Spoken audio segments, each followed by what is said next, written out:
o alguno de estos mecanismos.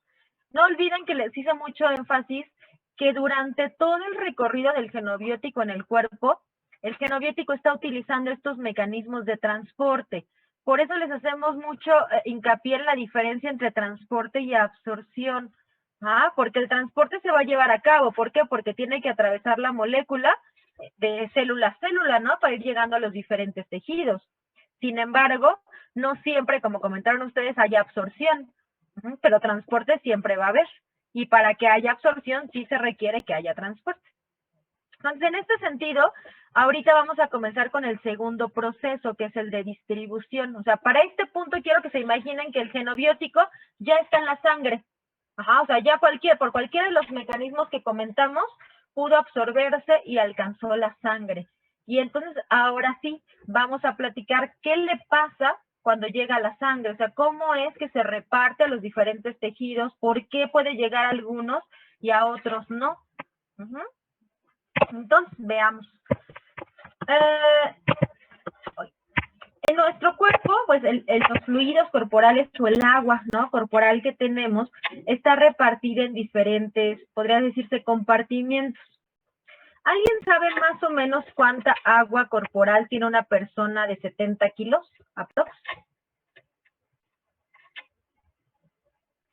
¿O qué porcentaje de agua tiene su cuerpo? Yo he escuchado 70, ¿no? El 70, por ahí un poquito menos, más o menos en promedio, por ahí anda entre el 60, depende de los autores, ¿no? Pero más o menos el 60. O sea, vamos a considerar que una persona de 70 kilos más o menos tiene 42 litros de agua corporal. Eso significa que cualquier genobiótico tiene la capacidad, ¿no?, de viajar a través de esos 42 litros de agua, ¿no? Seríamos como un recipiente en el cual colocamos el genobiótico y se puede disolver. Sin embargo, esos 42 litros de agua están repartidos, ahorita les voy a explicar cómo, y también vamos a ver que algunos genobióticos, por sus características, no pueden acceder a ese volumen de agua, acceden solamente a una menor cantidad. Entonces, tenemos varios casos, fíjense. Un compartimiento en donde encontramos esta agua corporal es en el líquido intravascular, es decir, en la sangre. La sangre tiene más o menos 3 litros de agua. Esa agua se conoce como agua plasmática. Entonces, de esos 42 litros, aproximadamente 3 litros los vamos a encontrar en la sangre. Y a eso le llamamos compartimiento intravascular, o sea, dentro de la sangre. O sea, ven aquí en la imagen. Los puntitos azules sería el genobiótico. Ahora, fíjense, hay genobióticos que además de viajar en la sangre, pueden viajar por el líquido intersticial. El líquido intersticial es el agua que se encuentra entre las células. Más o menos el líquido intersticial corresponde a 12 litros. O sea, de los 42, 12 corresponden al líquido intersticial. Entonces, si tengo yo un genobiótico que viaja por el líquido intravascular y por el líquido intersticial, aquí estoy hablando del líquido extracelular. O sea, se dan cuenta, todo esto es fuera de las células. Cuando ustedes vean, por ejemplo, en un libro que hablan del líquido extracelular, se refiere a la suma de los 12 litros de líquido intersticial y los 3 litros que están en la sangre. ¿Cuánto nos da esa suma? 12 y 3. 15. Entonces, el líquido extracelular corresponde a 15 litros. Ahora tenemos caso 3. Algunos genobióticos viajan a través del líquido extracelular, o sea, de estos 15 litros, pero además tienen la capacidad de ingresar a las células, o sea, también entrar al líquido intracelular. Más o menos del líquido intracelular son 27, 28 litros aproximadamente. Y eso nos debe de dar, si no me equivoco, 42 litros. ¿Es correcto? ¿Sí? 15 y 27, ¿no? 15 y 27 nos dan 42 litros. Ahora tenemos otro caso, un cuarto caso, chicos. Hay algunos genobióticos que son afines a tejidos, es decir, que por su estructura tienden a acumularse en algún tejido. Entonces, vean, también aquí podemos hablar de este cuarto compartimiento, ¿no? De genobióticos que, pues, además de acceder a esos 42 litros de agua, puedan acceder a los tejidos. ¿Sí? ¿Vamos bien hasta aquí? ¿Sí? Ok. Esto es lo mismo que les acabo de comentar, esta imagen, aquí está como están repartidos, ¿vale? Por si no lo anotaron, los líquidos, ¿no? Los volúmenes de líquido, el plasmático son 3 litros, el extracelular son 15, que están divididos entre el plasma y el intersticial, y finalmente el intracelular. Ahora, ¿por qué es importante saber, ¿no? Estos volúmenes y cómo están repartidos? Les decía yo que los genobióticos pueden acceder a este volumen de agua en nuestro cuerpo para poder viajar. Entonces, si el genobiótico tiene más acceso a más líquido, significa que se distribuye en mayor proporción. Entonces, ¿por qué? Porque puede acceder a un mayor volumen. Entre menos líquido pueda alcanzar, significa que se distribuye menos. Entonces, vean este ejemplo que está aquí. Aquí están hablando, bueno, los litros en un humano de 70 kilos, más o menos, como dijimos, el agua plasmática es de 3 litros. Vean, este autor dice que del extracelular son 14, pues les dio aprox, y del agua corporal total, 38, nos marca este autor. Y lo que hicieron es que le administraron a una persona 1 gramo de un genobiótico y cuantificaron la cantidad que había en cada uno de estos líquidos. Como ustedes pueden ver, por ejemplo, en el plasma se encontraba una concentración de 333 miligramos por litro. Esto significa, o sea, aquí parecería, ¿no?, que hay más cantidad. ¿Por qué? Porque vean que el volumen, en el que puede acceder es menor, ¿no? Solo son 3 litros. Pero si el genobiótico puede alcanzar todo el agua corporal y nosotros pudiéramos calcular la concentración en sangre, tendríamos, por ejemplo, 26 miligramos por litro. ¿Por qué? Porque el genobiótico está repartido en más sitios. Entonces, en la sangre únicamente vamos a poder encontrar 26 miligramos. Entonces, entre más pueda acceder, más repartido va a estar. Y entonces vamos a cuantificarlo en menor cantidad en los diferentes sitios. En esta imagen podemos ver nuevamente estos 3 compartimientos. Fíjense, aquí está sería el agua plasmática que viene en la sangre. Aquí están las células y tenemos el líquido intersticial. Y obviamente adentro de las células tenemos el intracelular. Si se dan cuenta, en esta imagen tenemos varias flechitas. Todas estas flechitas indican transporte. ¿Por qué? Porque el genobiótico, para ir pasando de cada una de estas células, ¿no?, para llegar a algún órgano, pues tiene que ir utilizando los mecanismos que ya platicamos, ¿no? Difusión simple, facilitada, y cuando lo hace, por ejemplo, cuando aquí sale de la célula, pues tiene que viajar por el líquido intersticial y a lo mejor llegar nuevamente a la sangre y de esa manera acceder a otros órganos, ¿no? Son todas las rutas que pudieran tener para llegar a su sitio. Otra cosa muy importante a considerar es la composición de agua en los órganos. Cada órgano tiene, ¿no?, una composición, una cantidad de agua distinta. Por ejemplo, el cerebro contiene aproximadamente 75% de agua, al igual que, por ejemplo, los intestinos, los riñones un poco mayor, 83%, pero, por ejemplo, el tejido adiposo solamente tiene el 10%.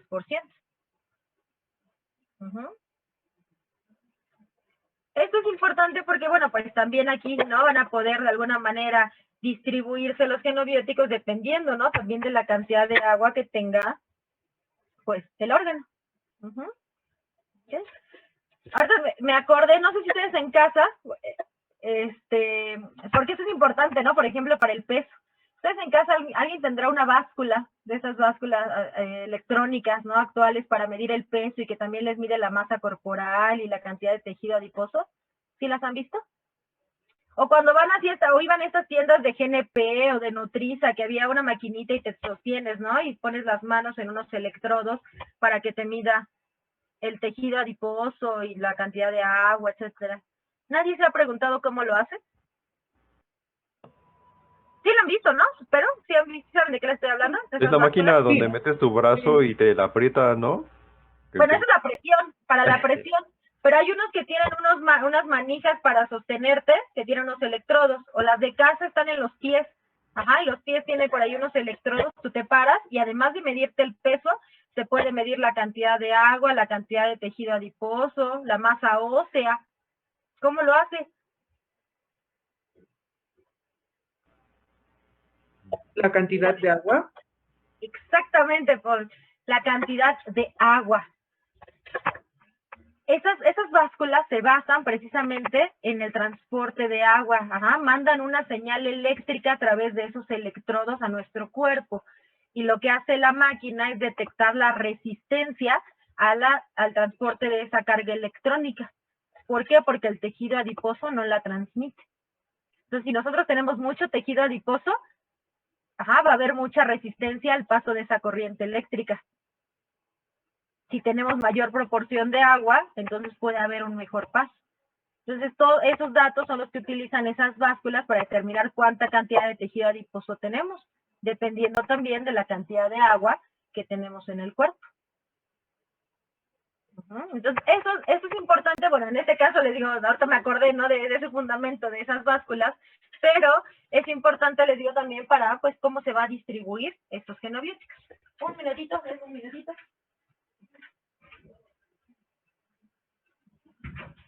Ya.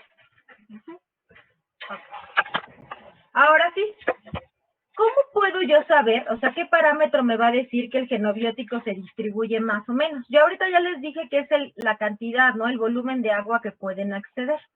Ese volumen de agua se relaciona con un parámetro que se llama volumen de distribución. Se abrevia como VD. Volumen de distribución. De manera real, no podemos calcular, aunque suene redundante, un volumen real de distribución.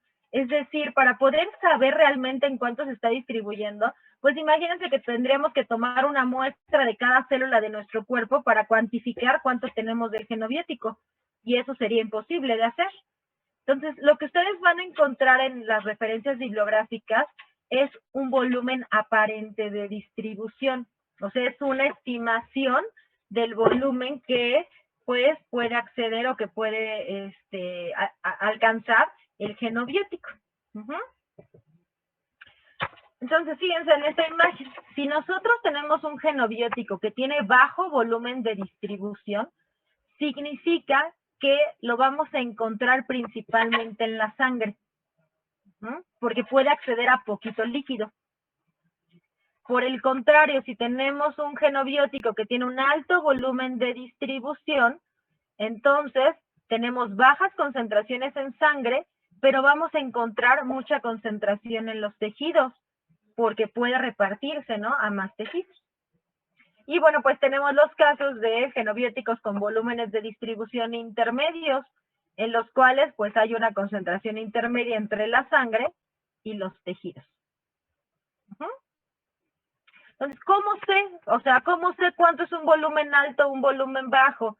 Por ejemplo, genobióticos que tengan volúmenes de distribución de 3 litros, ¿dónde los encontraríamos? ¿De volumen de distribución bajo o alto? Si es de 3 litros.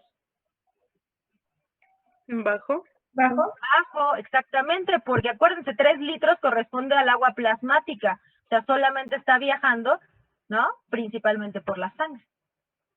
Si el genobiótico tiene volúmenes de distribución de 30, 42 litros, incluso más de 42 litros, hablaríamos de volúmenes de distribución altos. ¿Por qué? Porque está accediendo a todo el agua corporal total y además, ¿no?, está accediendo a los tejidos. Más adelante hay una tablita y van a ver que hay genobióticos que tienen hasta 9,000 litros de volumen de distribución. Y me van a decir, ¿cómo? No, eso es un tinaco, ni siquiera tenemos, no podemos tener 9,000 litros de agua.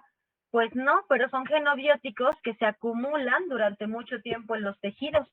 Por lo tanto, su volumen de distribución se incrementa. Entonces, ¿cómo calculo este volumen aparente de distribución? O sea, ¿cómo le voy a hacer? Pues para esto uso esta fórmula. La fórmula es X entre C. X es la cantidad del genobiótico administrado y C es la concentración al equilibrio. X entre 0. Entonces, déjenme abrir una diapositiva. Si ustedes fueran a hacer este experimento en el que van a determinar, ¿no?, el volumen de distribución, o sea, cuánto está llegando a sangre, ¿no?, y cuánto se está distribuyendo, ¿por qué vía de administración colocarían el genobiótico? ¿Intravenoso? Así es, Ale. ¿Por qué intravenoso?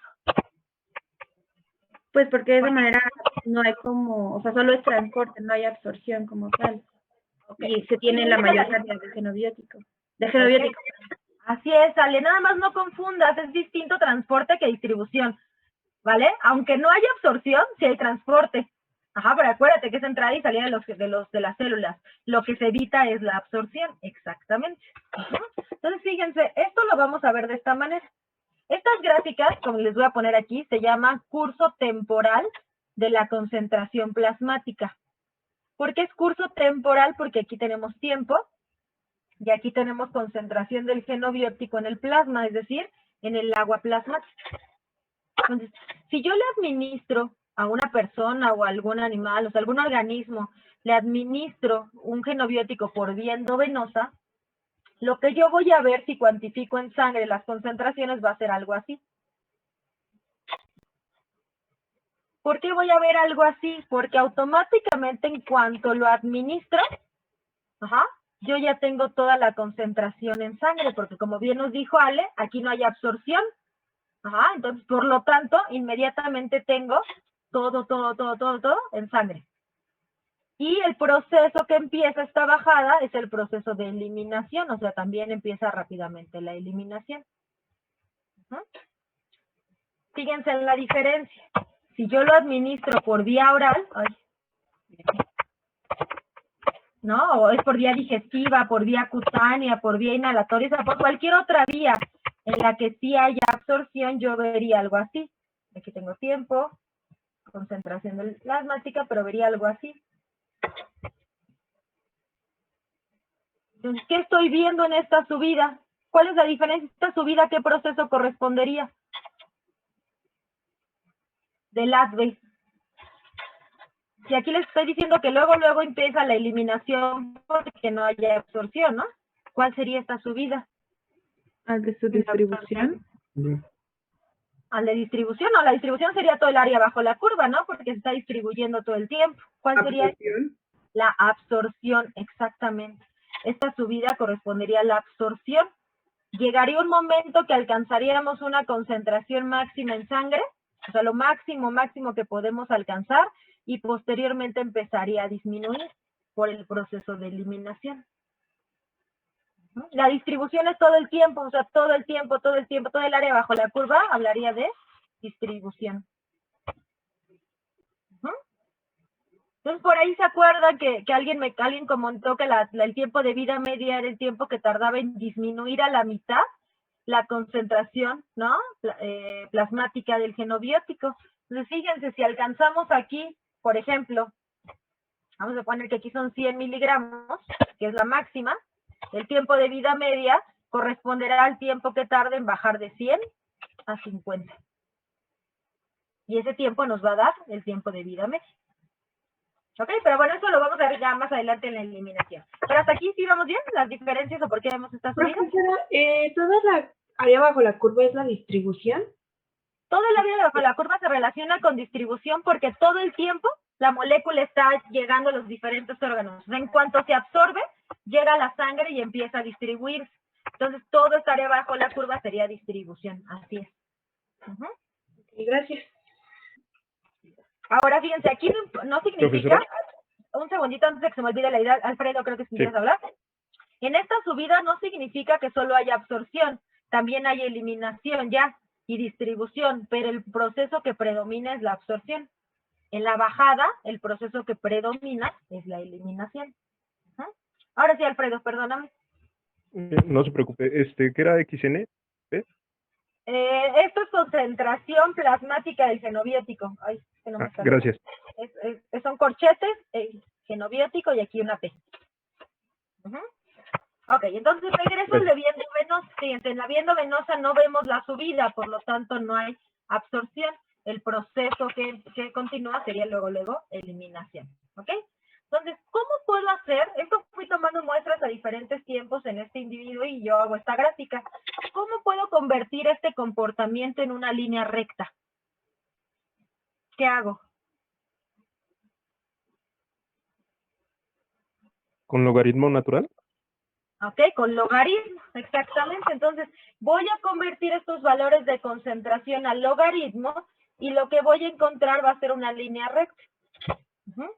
Yo puedo ir extrapolando, porque obviamente no va a iniciar, ¿no? En el origen voy a ir extrapolando este valor y el punto en el que cruza con este eje, correspondería a la concentración en equilibrio. Entonces, ¿se acuerdan? En la fórmula nos dice X sobre C, cantidad del genobiótico administrado entre la concentración al equilibrio. Entonces, imagínense que a este individuo le administraron 100 miligramos del genobiótico. Vamos a suponer aquí, 100 miligramos del genobiótico le administramos. Y la concentración que nos da cuando convertimos esto a logaritmo, hasta este punto, corresponde a 33 miligramos por litro, porque es una concentración. ¿Cuánto sería el volumen de distribución de este genobiótico? Tiene entre 33. ¿De 3 litros? Más o menos, ¿no? Pero 3 puntos ya lo, ¿no? 3.03. 03. ¿no? 03. Esto sería su volumen de distribución. O sea, esta es la manera que podemos estimar el volumen de distribución. ¿Qué sería un volumen de distribución alto o bajo? Es bajo. Bajo. Ajá, este genobiótico viaja principalmente por la sangre. O sea, lo vamos a encontrar mayor concentración en la sangre. Entonces, si este valor va cambiando, o sea, yo lo puedo hacer para cualquier genobiótico, ¿no? Y entonces puedo ir determinando cómo va cambiando esta concentración al equilibrio si sé qué concentración administré. Obviamente, si administré 200 miligramos, pues la concentración en equilibrio también se va a duplicar, ¿no? Y el valor me va a dar algo similar. Entonces, esta es la forma en la que podemos experimentalmente saber cuál es el volumen de distribución. Como bien nos dijo Ale, lo hacemos por vía endovenosa porque de esta manera evitamos el paso de absorción, ¿no? Y que podamos perder genobióticos simplemente por las características de la vía, ¿no? Por ejemplo, el pH, que hay alimento, el vaciamiento gástrico y todo lo que ya vimos en la clase pasada. ¿Okay? Profesora, yo no entendí muy bien cómo se obtiene la concentración al equilibrio. O sea, entendí que se aplica un logaritmo y se extrapola hasta que cruce con esa línea. Ajá. Pero, por Sí. ejemplo, en los que son vía oral o así, ¿cuál es el concentración al equilibrio, el Cmax? Esto se hace por vía endovenosa. Ajá, o sea, esto generalmente se hace por vía endovenosa. ¿Por qué? Precisamente como te comento, Pati, para evitar el proceso de absorción, porque ahí tenemos mucha variación. Entonces se hace por vía endovenosa porque inmediatamente en cuanto administras el genobiótico, empezamos a ver ya, ¿no? O sea, ya tenemos el 100% ahí y empieza después a disminuir.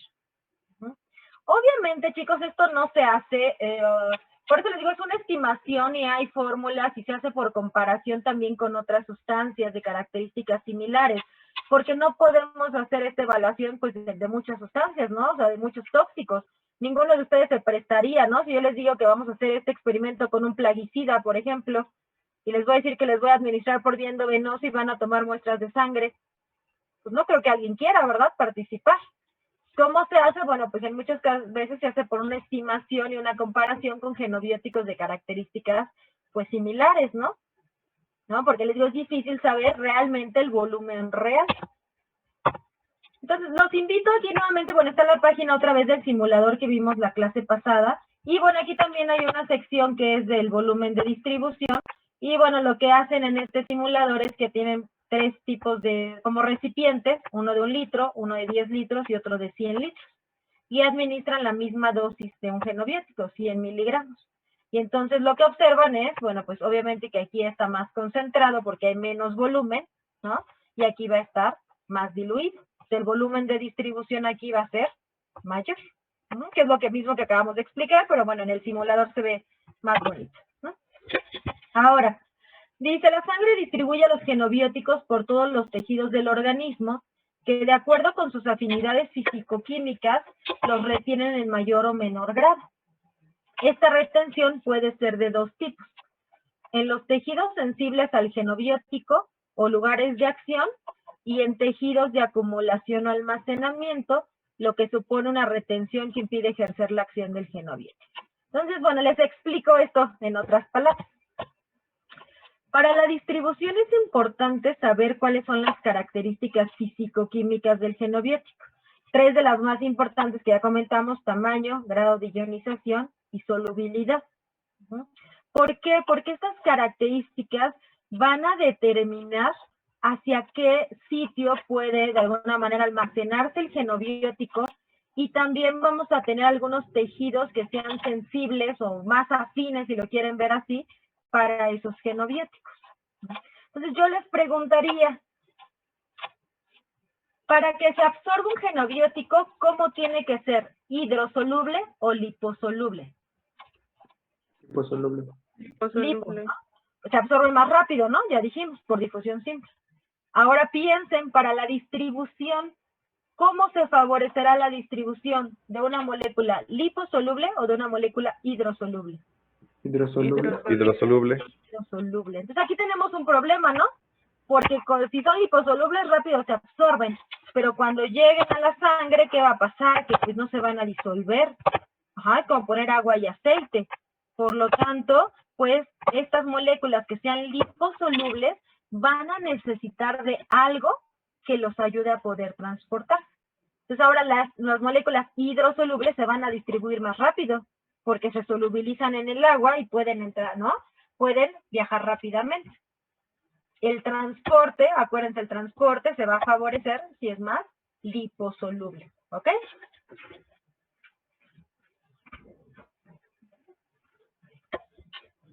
¿Vale? Entonces vamos a ver algunos factores que influyen en la distribución. Tenemos muchos, o sea, les digo, nos vamos a detener a los más importantes. Y bueno, aquí tenemos algunos de los que vimos ya la clase pasada también para absorción, que es el grado de ionización, el coeficiente de partición lípido-agua, y si hay otros genobióticos, ¿no? Para que haya competencia. Pero también tenemos algunos fisiológicos que influyen en la distribución. Ahorita vamos a ver cada uno de estos. Unión a proteínas, características de los endotelios vasculares, flujo sanguíneo regional, afinidad por estructuras de los tejidos y presencia de barreras especiales. Entonces, estos son fisiológicos, que van a modificar la distribución. También podemos tener algunos patológicos, o sea, también algunas enfermedades también nos pueden modificar la distribución. Por ejemplo, la obesidad, el edema generalizado, la baja de albúmina o el exceso de albúmina también, y la deshidratación. Entonces vamos a ver cada uno de estos, ¿ok? El primero es la unión a proteínas. Acabamos de decir que las moléculas liposolubles pueden pasar rápidamente a través de las membranas. Sin embargo, cuando llegan al plasma, no son afines al medio, ¿no? Porque son liposolubles. Entonces, ¿qué va a suceder aquí? En el plasma tenemos proteínas, entre ellas la albúmina, como la más importante, y también hay otras como las glicoproteínas. Estas proteínas sirven como transporte para el genobiótico. ¿Qué genobióticos? Pues principalmente aquellos que son liposolubles. Entonces, los liposolubles, ¿qué van a hacer? Pues se van a unir a la proteína para que unidos a la proteína puedan viajar. Y ahora sí, llegan al sitio o al tejido en donde tienen que llegar, se rompe este complejo proteína-genobiótico y se libera el genobiótico. Entonces, no se les olvide, solo la molécula libre del genobiótico, o sea, la que no está unida a proteínas, puede entrar fácilmente, ¿no? O atravesar las membranas. Ahorita alguien lo comentó en el cuestionario, ¿no? Que para filtrarse no tenían que estar unidas a proteínas. Entonces, es posible, o para eliminarse, ¿no? Por vía renal. Entonces, es posible que lleguen al riñón unidas a proteínas, pero se tiene que romper este complejo para dejar libre al genobiótico. Por lo tanto, chicos, estos complejos son formados por enlaces no covalentes, o sea, enlaces que son de energías bajas que se pueden, pues, romper fácilmente. Este proceso es reversible, tanto de genobiótico libre a complejo genobiótico proteína. ¿Ok? Ahora, ¿se acuerdan? Bueno, y si no, vamos a recordarlo, que en la clase pasada, cuando hablamos de los transportadores y las proteínas, yo les comentaba que siempre que hay proteínas involucradas en el proceso, hay 3 características que se relacionan. ¿Se acuerdan cuáles son? El proceso es ¿qué?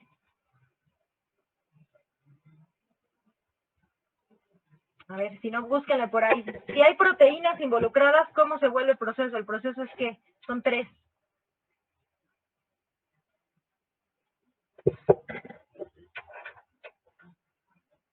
Dos van con S y una con C. Vamos a jugar al ahorcado. ¿Era lo de los procesos selectivo, saturable y competitivo? Así es, Marcela. Así es, selectivo, saturable y competitivo. Entonces, así como lo vimos para el transporte, o sea que también cuando hay proteínas transportadoras, ¿no? El proceso es selectivo, saturable y competitivo. También en este punto encontramos esas 3 características. ¿Por qué? Porque vamos a tener selectividad de los genobióticos por alguna proteína o alguna estructura. También, por ejemplo, los eritrocitos pueden ayudar a transportarlos. Van a haber algunos que se unan a la albúmina, algunos otros que se unan a las glicoproteínas, algunos otros a los eritrocitos. Va a ser saturable, ¿por qué? Porque tenemos un máximo, ¿no? Un máximo de proteínas en la sangre. Por lo tanto, podemos alcanzar el máximo si nos exponemos a una cantidad importante de genobiótico. Por eso se vuelve saturable.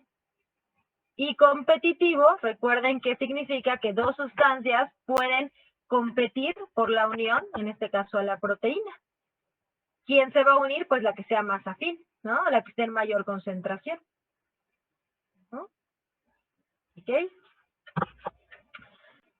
Aquí les muestro una imagen de las proteínas más importantes, ¿no? En la sangre, que en este caso sería la albúmina, y las glicoproteínas, gamma, beta 2, beta 1, alfa 2 y alfa 1, y algunas sustancias, tanto endógenas como exógenas, que se unen a estas proteínas.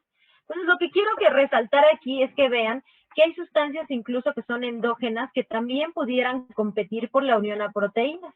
Entonces, vean, el calcio, el cobre, el zinc, la vitamina C, el ácido úrico, antibióticos, ácidos grasos, histamina, que es una sustancia endógena, ¿ok? Entonces, muchas sustancias pueden competir por la misma proteína, ¿vale? Y, bueno, en ese sentido, pues alguna de ellas va a unirse y la otra no. Si, por ejemplo, una sustancia se tiene que unir a proteínas y no hay proteína disponible, ¿qué va a pasar? ¿Cuál de las 2 formas se va a favorecer? ¿La libre o la unida en complejo? Si no hay proteína disponible. ¿La libre? Libre. Y si la libre, recordamos, puede entrar y salir de las membranas fácilmente, entonces podemos alcanzar otros tejidos, ¿no? O podemos concentrarla de tal manera que pueda tener un efecto tóxico. Entonces es muy, muy importante también recordar la parte de la competencia. La albúmina, bueno, es una proteína que tiene aproximadamente 100 sitios de unión, o sea, tiene mucho espacio, ¿no? Para muchos genobióticos, dependiendo obviamente del tamaño. Y tiene tantos sitios de unión aniónicos y sitios de unión catiónicos, es decir, puede ser afín a aniones y cationes. Sin embargo, se une preferentemente a los aniones. O sea, tiene sitio para los dos, pero principalmente los aniones se van a unir a la albúmina. ¿Ok? Esta imagen que quizás les parece ahorita complicada, esta es una imagen obtenida por un programa computacional en la que se obtuvo la imagen de cristalografía de la albúmina. Y se las pongo aquí porque muchas veces en los libros, cuando vemos complejo proteína genobiótico, vemos esto, ¿no? Esta P, por ejemplo, y los genobióticos alrededor, ¿no? Y se ve muy sencillo, ¿no? Esto realmente son interacciones, acuérdense, por enlaces de diferentes tipos, hidrofóbicos, no covalentes, fuentes de hidrógeno, fuerzas de Van der Waals. Entonces, esto que está aquí son los aminoácidos del sitio activo de la albúmina, y lo que está en blanco, la estructura, es un genobiótico. Entonces, vean que requiere que haya interacciones para que puedan unirse al sitio de unión. Obviamente, si aquí llega otro genobiótico, pues el sitio de unión ya está ocupado, y ahí es donde empieza la competencia. Entonces, no pierdan de vista que aunque en los libros nos facilitemos, ¿no?, la idea con este circulito y las bolitas, ¿no?, aquí realmente lo que está sucediendo es esto, interacción entre todos los elementos, tanto del genobiótico como de los aminoácidos de la proteína. Ahora, el otro grupo de proteínas que también son importantes son las glicoproteínas, principalmente la ácida alfa-1.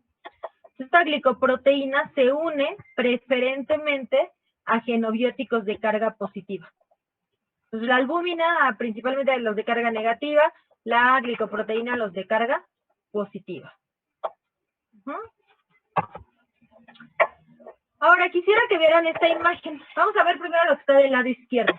Del lado izquierdo tenemos la estructura química, los datos de solubilidad y el valor del log-P de 5 genobióticos, que es la nicotina, el aldicar, el carbofurán, el carbarilo y el DDT.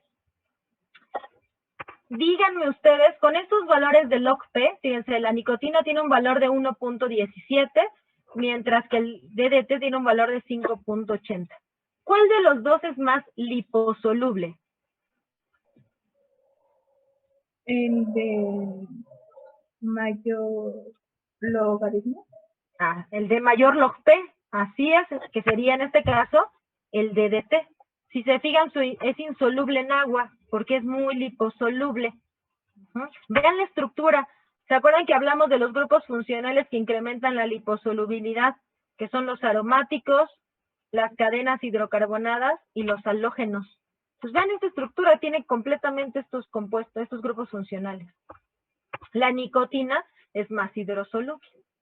Entonces, con estos datos, solamente viendo los de la izquierda, si yo en el examen les pongo algo así, y les pregunto, ¿cuál de esas moléculas se absorberá más rápidamente? ¿Cuál contestaría?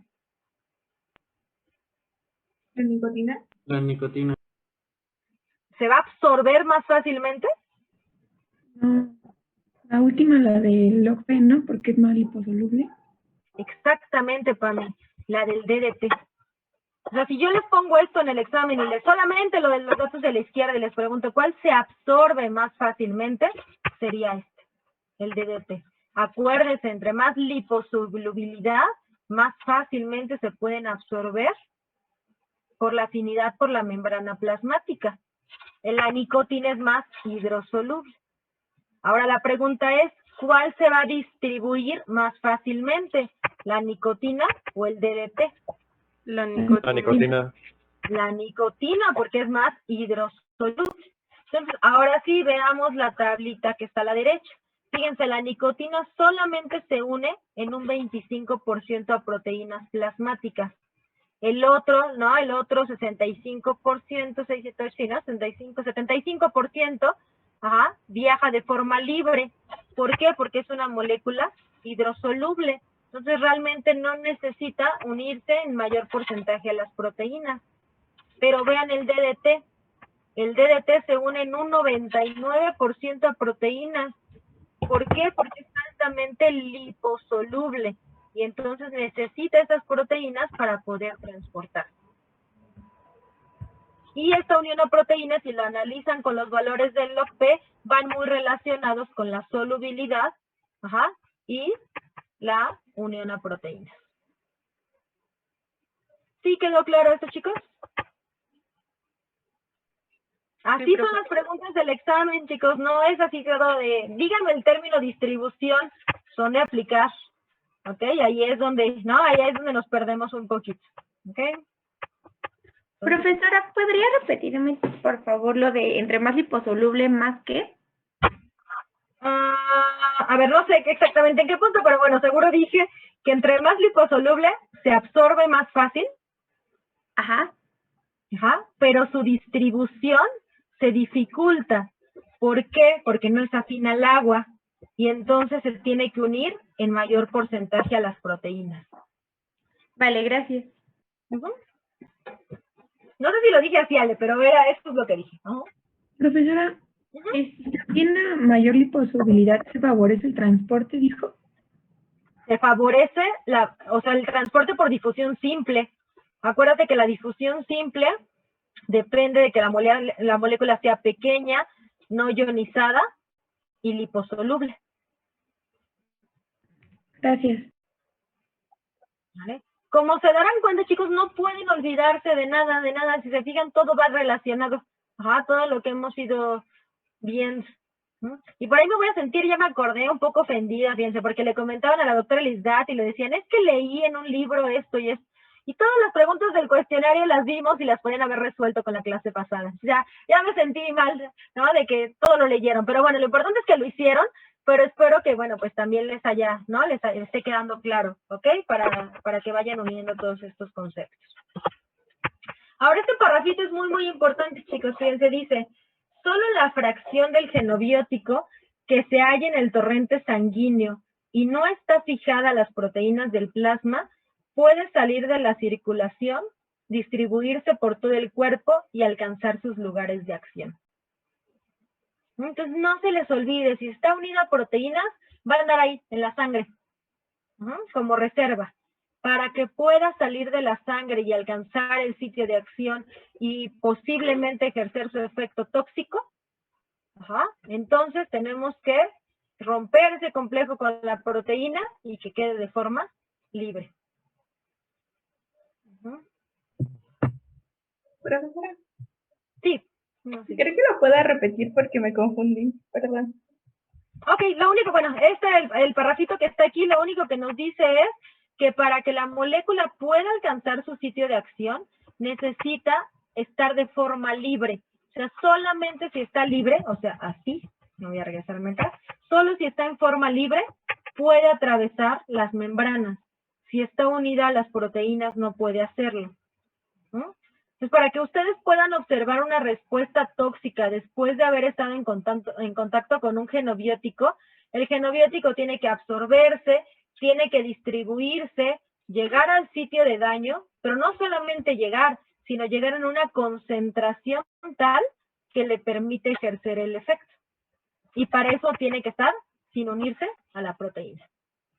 Y profesora, y por ejemplo, ¿cómo se separaría el complejo proteína-genobiótico? Esto tiene mucho que ver con la ley de acción de masas y las concentraciones. Entonces, estos enlaces, te digo, estos son enlaces que son no covalentes, por lo tanto, con muy poquita energía pueden romperse. Entonces, cuando, por ejemplo, el genobiótico llega en una concentración tal a algún órgano, ¿no? O algún tejido y es afín a ese tejido también por la estructura, pues obviamente se rompe el complejo con la proteína y puede unirse a otra estructura. O puede atravesar a través de un transportador o puede, ¿no? Atravesar por difusión simple. Digo, tiene que ver también con la concentración, ¿no? O sea, conforme va disminuyéndose la concentración, o sea, hay un equilibrio. Si va disminuyendo la concentración de la fracción libre, pues ¿qué va a pasar? Que por esta ley de acción de masa se va también a romper el complejo con la proteína para equilibrar las concentraciones. Sí, Eso no son enlaces covalentes generalmente nadie. ¿Por qué? Bueno, pues digo, pueden estarse rompiendo y formando fácilmente. Entonces veamos esta imagen que representa precisamente esto. Aquí tenemos del lado izquierdo un genobiótico que no se une a proteínas y del lado derecho tenemos un genobiótico que se une fuertemente a proteínas. Entonces fíjense cómo en el del lado izquierdo la concentración, o sea, la absorción es muy rápida. Se alcanza una concentración máxima y rápidamente empieza a eliminarse. Pero ¿qué sucede con un genobiótico que se une fuertemente a proteínas? La absorción es muy lenta porque hay mucha cantidad que está unida a las proteínas del plasma y la eliminación también es lenta. Entonces yo les preguntaría, si esto lo lleváramos a un efecto tóxico, ¿en cuál de los dos casos veríamos un efecto tóxico más rápido? ¿En el que se une a proteínas, que es el de la derecha, o en el que no se une a proteínas? En el que no se une a El proteína. que no se une. Así es. ¿Y la duración del efecto? ¿En cuál sería más corto? Más el que corto no en el se que une no a se une. Primera. Entonces, aquí en este caso lo veríamos más rápido, pero a menor tiempo. Aquí lo veríamos a largo plazo, pero a menor tiempo. Es por eso que muchas personas que tienen exposiciones crónicas a bajas concentraciones no tienen una respuesta tóxica evidente, ¿no? Sino hasta después de mucho tiempo, ¿no? De la exposición, precisamente por la acumulación de ese genobiótico en algún tejido. Pero no se ve una respuesta rápida. ¿Por qué? Porque la distribución está siendo muy lenta. En esta imagencita podemos ver esto que hemos estado platicando en un sistema in vitro y un sistema in vivo. Y lo que nos representa es que tenemos, ¿no? Aquí el genobiótico, que serían estas bolitas como amarillitas, y las bolitas verdes serían las proteínas, las proteínas plasmáticas. Entonces, por ejemplo, si yo tengo un genobiótico que se une en alta cantidad a las proteínas, entonces la mayoría del genobiótico se va a unir y voy a tener poca concentración libre. O sea, por eso pueden ver menos bolitas, ¿no? Alrededor. ¿Qué sucede si yo tengo un genobiótico que se une poco a proteínas? Entonces, la concentración que está unida es poca, pero tengo mayor concentración de forma libre, ¿no? Sin el complejo. En un sistema in vivo sucede lo mismo. En un sistema in vivo, aquí tenemos las proteínas, tenemos el genobiótico, y entonces vemos aquí que si se une fuertemente a proteínas, la concentración libre es poca. Por lo tanto, la eliminación también es lenta, ¿no? Si tenemos baja unión a proteínas, pues la forma libre se favorece y la eliminación también se favorece. ¿Qué es esto que acabamos de ver aquí? ¿No? Nada más que graficado o en el esquema. Aquí sería alta unión a proteínas, baja forma libre. Aquí dice, no, abajo no lo alcanzan a ver, pero aquí abajo dice, esta sería la forma libre y aquí sería la forma unida. O sea, la forma libre es muy poquitita y la forma unida es mayor. Aquí teníamos mayor concentración de la forma libre. Entonces, vamos a analizar por último esta tablita. Y con esto nos vamos a quedar para que de esta manera también vean con algún ejemplo cómo tiene relación las proteínas. Aquí tenemos 3 especies, el hombre, rata y ratón. Y el genobiótico que estamos evaluando es un herbicida, el ácido clofíbrico. Entonces, fíjense que la unión a proteínas de este herbicida cambia de acuerdo a las especies. De ahí ya estamos viendo un factor, ¿no? La especie. Vean, en el hombre se unen un 97% proteínas. En la rata en un 75% y en un ratón en 45%. Entonces, aunque es la misma sustancia, no cambió sus características, ¿no? Sigue teniendo la misma liposolubilidad, en cada especie es distinta. Por lo tanto, ¿en cuál de estos 3 pudiéramos ver un efecto tóxico más rápido del herbicida? ¿En el ratón? En el ratón. Ratón. Y ahora fíjense, vayámonos más allá. Las evaluaciones de toxicidad, ¿en quién se hacen? Generalmente en ratas y ratones. Y entonces a lo mejor desde aquí ya estamos viendo que tiene mucha toxicidad y lo descartamos, ¿no? Pero a lo mejor en el humano no la tiene por esta unión a proteínas. Ahora fíjense, esta unión a proteínas también se relaciona con la eliminación. Aquí tenemos el tiempo de vida media en horas. Y entonces aquí estamos viendo que en el hombre es de 21 horas, en una rata es de 6 horas y en el ratón es de 2 horas. ¿En quién se está eliminando más rápidamente? En el ratón. En el ratón. En el ratón, porque la unión a proteínas también es menor. Este valor significa que cada 2 horas disminuye a la mitad la concentración plasmática.